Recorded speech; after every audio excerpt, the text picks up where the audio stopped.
नारायणं नमस्कृतं नरं चैव नरोत्तमं देवी सरस्वती व्यासं ततो जयमुदीरयेत् नष्टप्रायेषु भद्रेषु नित्यं भागवतसेव्या भगवती उत्तमश्लोके भक्ति भवति नैष्टिकी कृष्णाय वासुदेवाय देवकी नंदनाय च नन्दगोपकुमाराय गोविन्दाय नमो नमः।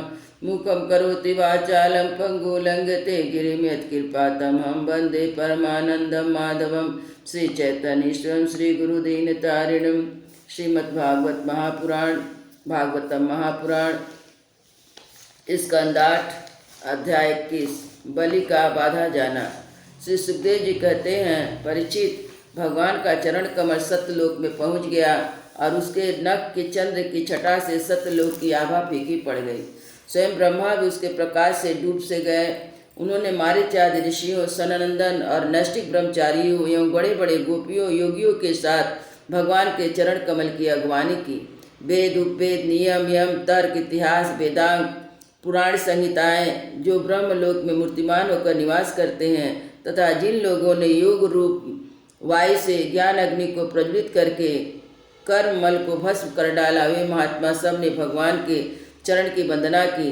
इस चरण कमल के स्मरण की महिमा से ये सब कर्म द्वारा प्राप्त न होने योग ब्रह्मा जी के धाम में पहुँचे। भगवान ब्रह्मा की कीर्ति बड़ी पवित्र है। वे विष्णु भगवान के नाभि कमल से उत्पन्न हुए हैं। अगवानी करने के बाद उन्होंने स्वयं विश्वरूप भगवान के ऊपर उठे हुए चरण का अर्घ पाद से पूजन किया, प्रक्षालन किया। पूजा करके बड़े प्रेम और भक्ति से उन्होंने भगवान की स्तुति की। सुखदेव जी मुनि कहते हैं, परीक्षित, ब्रह्मा के कमंडल का वही जल विश्वरूप भगवान के पांव पखारने से पवित्र होने के कारण उन गंगा जी के रूप में परिणित हो गया। जो गंगा महारानी की जय, जो आकाश मार्ग से पृथ्वी पर गिरकर तीनों लोकों को पवित्र करती है। गंगा जी, क्या भगवान की मूर्तिमान उज्जवल कीर्ति। जब भगवान ने अपने स्वरूप को कुछ छोटा कर लिया, अपनी विभूतियों को कुछ समेट लिया, तब ब्रह्मा जी आदि लोकपालों ने अपने अनुचरों के साथ बड़े आदर भाव से अपने स्वामी भगवान को अनेक प्रकार से भेंट समर्पित की। उन लोगों ने जल, उपहार, माला, दिव्य गंधों से भरे अंगराग, सुगंधित धूप, दीप, खील, अक्षत, फल, अंकुर, भगवान की महिमा और भगवान प्रभाव से युक्त स्रोत, जय घोष, नृत्य, बाजे गाजे, गान, शंख, दुदुम्बी के सबसे भगवान की आराधना की। उस समय ऋतुराज जामवंत मन के समान बड़े वेग से दौड़कर सब दिशाओं में भेरी बजा बजा कर भगवान की मंगलमय विजय की घोषणा कराए। दैत्यों ने देखा कि वामन जी ने 3 पग में पृथ्वी के मांगने के बहाने सारे पृथ्वी छीन ली।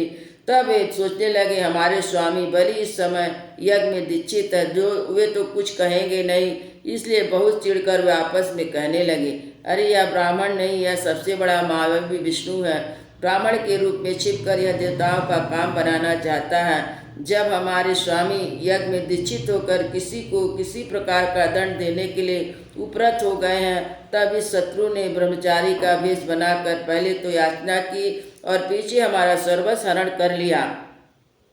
यूँ तो हमारे स्वामी सदा ही सत्यनिष्ठ है, परंतु यज्ञ में दीक्षित होने पर वे इस प्रकार की बात का विशेष ध्यान रखते हैं कि ब्राह्मणों के बड़े भक्त हैं तथा उनके हृदय में दया भी बहुत है, इसलिए कभी झूठ नहीं बोल सकते।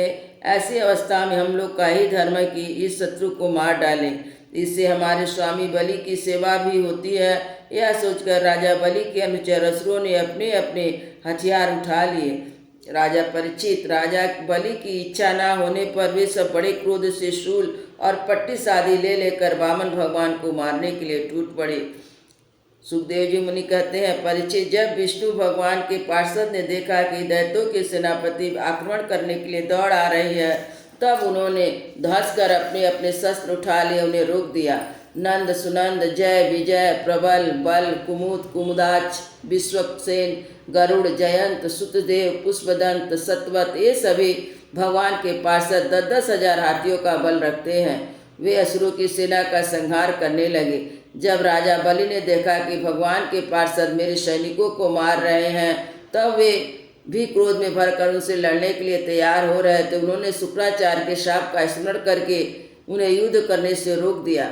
उन्होंने वृक्षित, राहु, नेमि आदि दैत्य को संबोधित करते हुए कहा, भाइयों मेरी बात सुनो, लड़ो मत, वापस आ जाओ।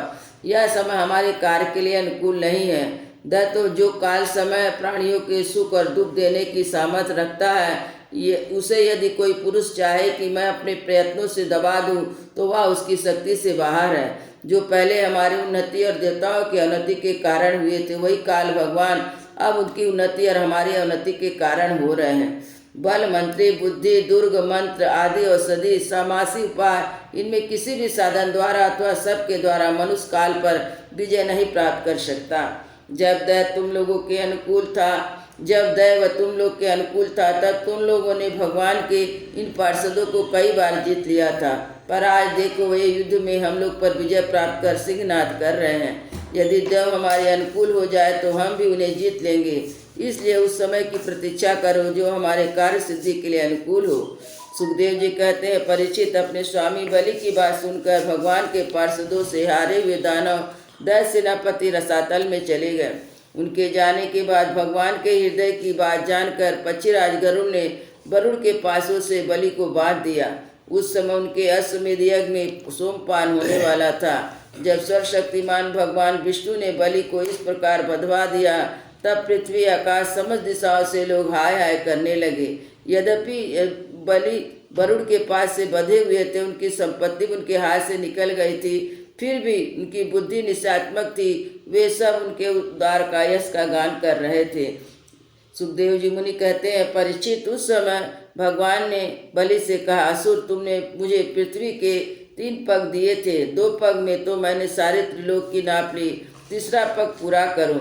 जहाँ तक सूर्य की गर्मी पहुँचती है, जहाँ तक नक्षत्रों और चंद्रमा की किरणें पहुँचती हैं, जहाँ तक बादल जाकर बरसते हैं, वहाँ तक की सारी भूमि पृथ्वी तुम्हारे अधिकार में थी। तुम्हारे देखते ही देखते मैंने अपने एक पैर से भूलोक, शरीर से आकाश और दिशाएं, दूसरे पैर से स्वर्लोक नाप लिया है। इस प्रकार तुम्हारा सब कुछ मेरा हो चुका है। तुमने जो प्रतिज्ञा की थी उसे पूरा ना कर सकने के कारण अब तुम नरक में रहना पड़ेगा। तुम्हारे गुरु को इस विषय में सम्मति है, अब जाओ, तुम नरक में प्रवेश करो। जब याचकों को देने की प्रतिज्ञा करके मुकर जाता है, उसे इस प्रकार धोखा देता है, उसके सारे मनोरथ व्यर्थ होते हैं। स्वर्ग की बात तो दूर, से नरक में गिरना पड़ता है। तुम्हारे इस बात का बड़ा घमंड था कि मैं बहुत धनी हूँ। तुमने मुझसे दूंगा ऐसी प्रतिज्ञा करके फिर धोखा दिया। अब तुम कुछ वर्षों तक इस झूठ के फल का नरक भोगो। वृंदावन बिहारी लाल की जय। जय श्री राम लला की जय।